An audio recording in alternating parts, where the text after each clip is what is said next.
اعوذ باللہ من الشیطان الرجیم بسم اللہ الرحمن الرحیم ثم تولیتم من بعد ذلك فلولا فضل اللہ علیکم ورحمتہ لکنتم من الخاسرین۔ ثم اے بنی اسرائیل ثم تولیتم،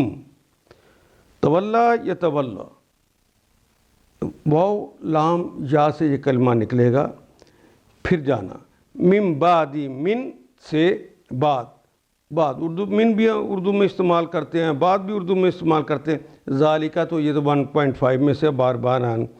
آنے والا کلمہ، پھر اس کے بعد تم پھر گئے، فلولا فضل اللہ علیکم ورحمتہ، پس لو اگر، لو کے معنی اگر ہوتے ہیں، یہ بھی 1.5 میں سے ہے، لا یہ تو بار بار آنے والا ہے، یہ بھی 1.5 میں سے ہے، فضل اللہ، فضل اردو میں استعمال کرتے ہیں مہربانی، فضل اللہ، اللہ کا کلمہ تو الف لام سے شروع میں لگا ہوا ہے، اور فضل کا کلمہ تو نکرہ ہے، پہلا نکرہ دوسرا معرفہ ہو تو ترجمہ کرتے ہوئے درمیان میں کا، کے، کی کا اضافہ کرتے ہیں، فضل اللہ، اللہ کا فضل، فلولا فضل اللہ، اگر اللہ کا فضل نہ ہوتا، علیکم، اللہ کا مطلب پر، کم تم سب، اگر اللہ کا فضل نہ ہوتا تم پر، ورحمتہ، اور اس کی رحمتیں نہ ہوتی، اگر اللہ کا فضل ان کی رحمتیں نہ ہوتی، لکنتم من الخاسرین، تو یہاں پہ لام جو ہے یہ یقیناً کے لیے آیا ہے،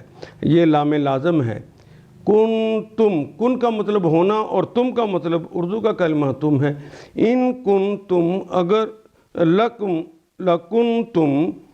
تو یقیناً ہوتے تم، من الخاسرین، من کا کلمہ بھی اردو میں استعمال ہوتا ہے، من جانب الخاسرین،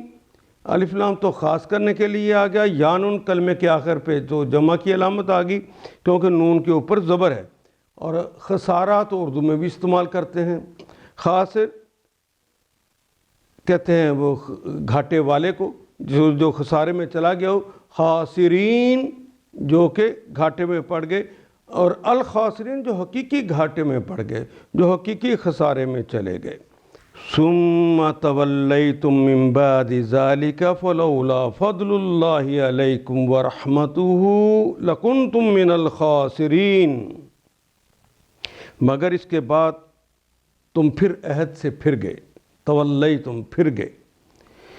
اس پر بھی اللہ کے فضل اور اس کی رحمت نے تمہارا ساتھ نہ چھوڑا، اگر ان کا فضل اور کرم نہ ہوتا تو تم خسارے میں پڑ جائے، اللہ نے ساتھ نہ چھوڑنا، ورنہ تم کبھی کے تباہ ہو چکے ہوتے۔ اس آیت کریمہ نے پچھلی آیت کی بھی توضیح کر دی کہ اصل چیز عمل صالح ہے، اس کو جو کوئی بتایا گیا عطائین کو اسے قوت کے ساتھ پکڑنا ہے، یہی عہد لیا تھا ان سے، اگر اسے قوت سے پکڑیں گے پھر تقوی کی روش کو اپنائیں گے، اور تقوی کی روش کو اپنائیں گے تو اللہ جل شانہ کا فضل ہوگا اور رحمتیں ہوں گی، تو نہ دنیا میں خوف ہوگا، نہ آخرت میں کوئی غم اور حزن ہوگا، نہ تکلیف ہوگی۔ ان آیات کو ایک دفعہ پھر تلاوت خود کیجیے، عربی مبین پڑھتے ہوئے دیکھیے، کیا بات پوری اندر اتر رہی ہے؟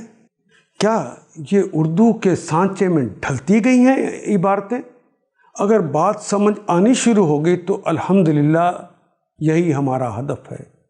اور یہ ہدف پورا ہو گیا۔ اللہ میرا اور آپ کا حامی و ناصر۔ الف لام